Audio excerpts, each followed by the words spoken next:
حضرت ابراہیم علیہ الصلوۃ والسلام کی سیرت میں اتنی قربانیاں ہیں اور ایسی ایسی قربانیاں ہیں کہ عقلیں حیران ہو جاتی ہیں۔ سب سے پہلے یہ سمجھنا ہوگا کہ حضرت ابراہیم علیہ الصلوۃ والسلام کو حضرت اسماعیل علیہ السلام ملے کیسے؟ آپ کے بیٹے ہیں نا، آپ کو پتہ ہی کتنی ایج میں حضرت اسماعیل علیہ السلام پیدا ہوئے۔ حضرت ابراہیم علیہ السلام کی عمر ہو گئی تھی 99 سال۔ وہ 99 سال کی عمر تک دعائیں کرتے رہے، یا اللہ بیٹا دے دے، یا اللہ بیٹا دے دے۔ اور دعا کیا ہوتی تھی؟ اسمع یا ایل، اسمع یا ایل۔ اس کے معنی کیا ہے؟ عربی زبان کا لفظ ہے اسمع، تو معنی بنے اے اللہ سن لے۔ اسمع معنی سن لے، اور ایل کے معنی یہ عبرانی زبان کا لفظ ہے، اس کے معنی ہے پروردگار، خدا، یعنی اے میرے رب، اے میرے پروردگار میری دعا سن لے۔ یہ پکارا کرتے تھے، اور تمنا کیا تھی؟ کہ اللہ مجھے بیٹا دے دے۔ 99 ایئرز کی ایج میں جا کے بیٹا ملا۔ اب یہاں ایک بات سیکھنے والی ہے، حضرت ابراہیم کون ہیں؟ خلیل اللہ ہیں۔ خلیل کس کو کہتے ہیں؟ دوست کو، اللہ کے دوست۔ اور سرکار دو عالم صلی اللہ تعالی علیہ وسلم کے بعد اگر کائنات میں کوئی سب سے عظیم ہستی ہے، سب سے بڑی ہستی اگر نبی پاک کے بعد کوئی ہے تو وہ حضرت ابراہیم علیہ الصلوۃ والسلام۔ اتنا بڑا مرتبہ ہے، اور اللہ کے دوست بھی ہیں، اور اتنی دعائیں، مگر بیٹا نہیں ملا 99 سال تک۔ مجھے اور آپ کو کیا سیکھنے کو ملا؟ کہ جناب اللہ سے دعا مانگنی ہے، مگر رب سے ناراض نہیں ہو جانا ہے، مایوس نہیں ہو جانا ہے۔ اگر نہیں مل رہا تو بھی راضی رہنا ہے۔ ہمارا پرابلم کیا ہے؟ 2 4 6 مہینے کوئی دعا کریں، کام نہ ہو، ہیں یار دعا کرتا ہوں قبول ہی نہیں ہو رہی، مکے جا کے دعا کی پھر بھی قبول نہیں ہوئی، مدینہ شریف جا کے دعا کی پھر قبول نہیں ہوئی، فلاں بزرگ سے دعا کرائی پھر قبول نہیں ہوئی۔ لوگ کہتے ہیں جمعے کے خطبے کے درمیان دعا کرو، کتنے جمعوں سے دعا کر رہا ہوں قبول نہیں ہوئی۔ اللہ سے شکوا ہے، اللہ سے ہی بھروسہ اٹھنا شروع ہو جاتا ہے، نہیں بھائی کچھ نہیں ہوتا، سنائی ہے دعا قبول نہیں ہوتی۔ وہ اللہ کے خلیل ہیں، اور 99 سال تک دعائیں کر رہے ہیں۔ کون ہے میرے اور آپ کے درمیان جو 99 سال سے دعائیں کر رہا ہے؟ اب اس پہ سیکھنے کو پتہ کیا ملتا ہے ان واقعات سے؟ کہ ہمیں اپنے رب سے مایوس نہیں ہونا ہے۔ پہلے یہ بھروسہ کر لو نا کہ اللہ میرے لیے بہترین فیصلہ کرنے والا ہے۔ ہم سب کی ماں، سب سے زیادہ پیار ہم سے کون کرتا ہے؟ ماں کرتی ہے نا۔ ماں کے دل میں ممتا ڈالنے والا کون ہے؟ یعنی میری ماں مجھ سے پیار کرے، یہ خیال اس کے دل میں ڈالنے والا کون ہے؟ اللہ نہ ڈالتا تو ماں پوچھتی بھی نہ ہے۔ ذرا آپ سوچیں، صرف ماں، انسانوں کی ماں کے دل میں رب نے نہیں ڈالا، یہ جتنے جانور ہیں ان کی ماں بھی اپنے بچوں سے ویسا ہی پیار کرتی ہے، جان دے دیتی ہے، لڑنے آ جاتی ہے، چاہے وہ بلی ہو، کتا، جو بھی جانور ہو، بچے کے لیے جانور بھی جان دینے کے لیے تیار ہو جاتے ہیں۔ کیوں؟ یہ اللہ نے خیال ڈالا ہے۔ اور اگر اچھا اب اس کی لاجک سمجھیں، اے ہائے میرے رب کی شان دیکھو۔ جب ہم پیدا ہوتے ہیں، ہم پیدا ہوں یا جانور کے یہاں بچہ پیدا ہو، کیسا ہوتا ہے؟ نازک سا، اس کی نہ ہمت نہ طاقت نہ چلنے جیسا قابل۔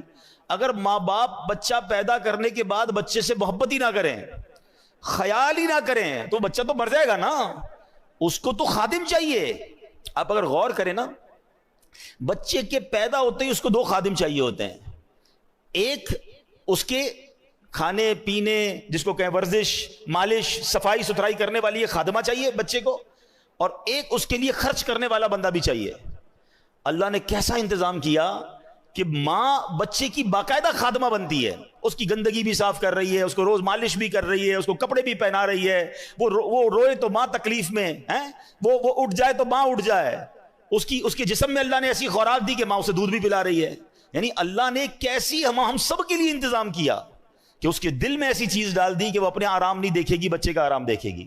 اچھا ماں سب کچھ کرے، پیسے ہی نہ ہو ماں کے پاس، تو بچے کو کپڑے کہاں سے پلائے گی، دوائی کہاں سے دے گی؟ اب باپ کے دل میں رحم ڈالا کہ باپ اپنی جیب سے اپنی خواہشات کو مارتا ہے، اپنے بچے کی خواہشات پوری کرتا ہے۔ کیا شاندار انتظام میرے رب نے ہم سب کی پرورش کے لیے کیا۔ مگر اس سارے انتظام کو کرنے والا ہے کون؟ اللہ ہے نا۔ وہ کتنا پیار کرتا ہے ہم سے۔ پہلے یہ اطمینان کر لو کہ میری ماں سے کئی گنا زیادہ پیار میرا رب مجھ سے کرتا ہے، ٹھیک ہے؟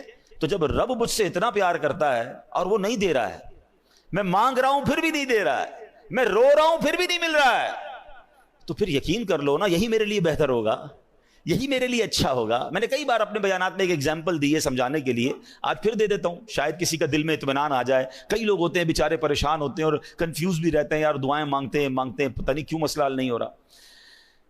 مثال دیتا ہوں، چلے ایک ایگزامپل۔ آج کل گرمی کے دن ہیں، سب کو جی چاہتا ہے آئس کریم کھانے کا، شربت پینے کا، کولڈ ڈرنک پینے کا، لیکن اگر آپ کے کوئی چھوٹا بچہ ہو، بھائی ہو، اس کا گلا خراب ہو جائے، فلو ہو جائے اسے، ٹھیک ہے، نزلہ بھی ہو جائے، بخار ہو جائے، اور اب وہ رو رہا ہے کہ ابو میں نے آئس کریم کھانی ہے، یا ابو جی میں نے کولڈ ڈرنک پینی ہے، آپ کیا کریں گے؟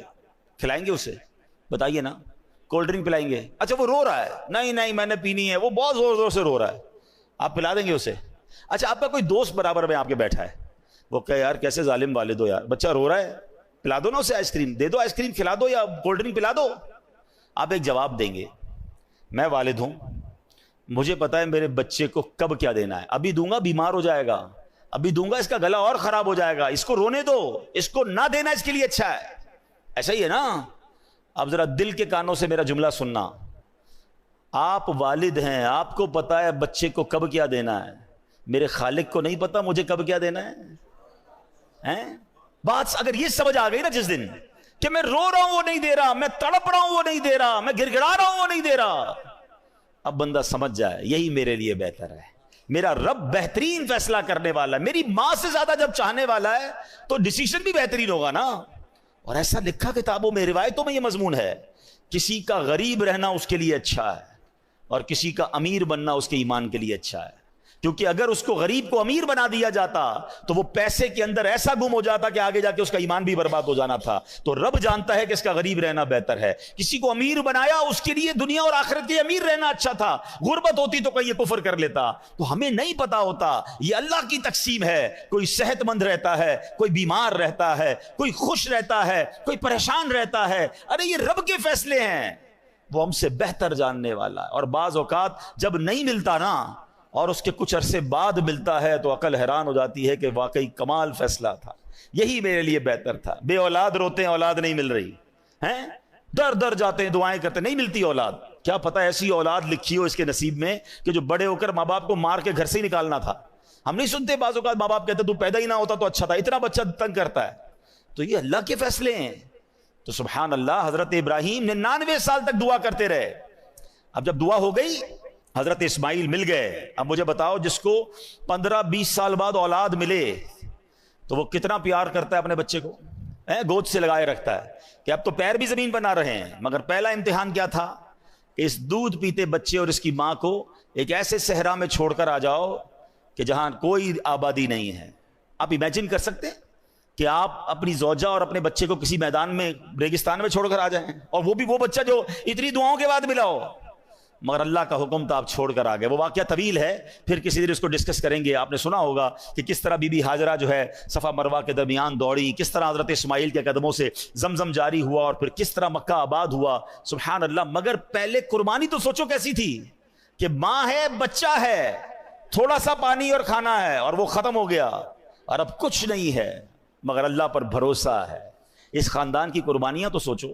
پھر اللہ نے حضرت ابراہیم اور حضرت اسماعیل سے کعبے کی تعمیر کروائی، وہ مقام ابراہیم جس پر کھڑے ہو کر حضرت ابراہیم نے کعبے کی تعمیر کی۔ سبحان اللہ، یہ کیسا اللہ کے نبی کا معجزہ ہے کہ 5000 سال سے زیادہ عرصہ گزر چکا ہے، جو مکے گئے ہیں انہیں پتا ہے کہ آج بھی اپنی آنکھوں سے حضرت ابراہیم کے قدموں کے نشان ہم دیکھتے ہیں، اور وہ پتھر ویسے ہی سلامت ہے۔ دنیا میں کوئی پرانی سے پرانی عمارت 700 800 1000 سال کے بعد ختم ہو جاتی ہے، گر جاتی ہے، نام و نشان مٹ جاتا ہے، یہ 5000 سال سے زیادہ عرصہ ہو گیا ہے، یہ پتھر کھلے آسمان تلے موجود رہا۔ علماء کہتے ہیں کہ ہزاروں بارشیں دیکھی، ہزاروں آندھیاں دیکھی، ہزاروں موسم کی تبدیلیاں دیکھی، مگر حضرت ابراہیم کے قدموں کے نشان ویسے کے ویسے موجود ہیں۔ اور قرآن میں رب نے فرمایا وَاتَّخِذُوا مِن مَّقَامِ إِبْرَاهِيمَ مُصَلًّى، اور ابراہیم کے کھڑے ہونے کی جگہ کو اپنے لیے نماز کی جگہ بنا لو۔ اللہ اکبر، یہ مقام ہے حضرت ابراہیم، حضرت اسماعیل اور بی بی ہاجرہ رضی اللہ تعالی عنہا کا۔ لیکن ایک امتحان نہیں تھا، اب یہ والا امتحان جو میں نے آپ کو خواب سنایا کہ اپنے بیٹے کو ذبح کرو۔ اچھا، اب حضرت ابراہیم علیہ السلام نے اپنی زوجہ سے کہا کہ بیٹے کو تیار کر دو۔ حضرت اسماعیل کو تیار کیا، اور اب کمال یہ ہے کہ چلے قربان کرنے۔ جب قربان کرنے چلے تو شیطان کب یہ چاہتا کہ اتنی بڑی قربانی، اتنا بڑا جناب ثواب حضرت ابراہیم کما لیں گے، تو شیطان پہلے حضرت ابراہیم کے پاس آیا انسانی شکل میں۔ اے ابراہیم کہاں چلے؟ کہا بیٹے کو لے کے جا رہا ہوں۔ کہا مجھے پتا ہے آپ ذبح کرنے جا رہے ہیں۔ حضرت ابراہیم نے کہا کہ اب بیٹے کو باپ ذبح کرتا ہے؟ کہا مجھے پتا ہے آپ کو اللہ کا حکم ملا ہے۔ آپ نے فرمایا پھر اللہ کا حکم ہے تو میں اس پر راضی ہوں۔ شیطان مردود وہاں سے جا کر حضرت بی بی ہاجرہ کے پاس جاتا ہے۔ اب ماں کتنا پیار کرتی ہے بچے سے، وہ بھی بچہ وہ جو اتنی دعاؤں کے بعد ملا ہو. آپ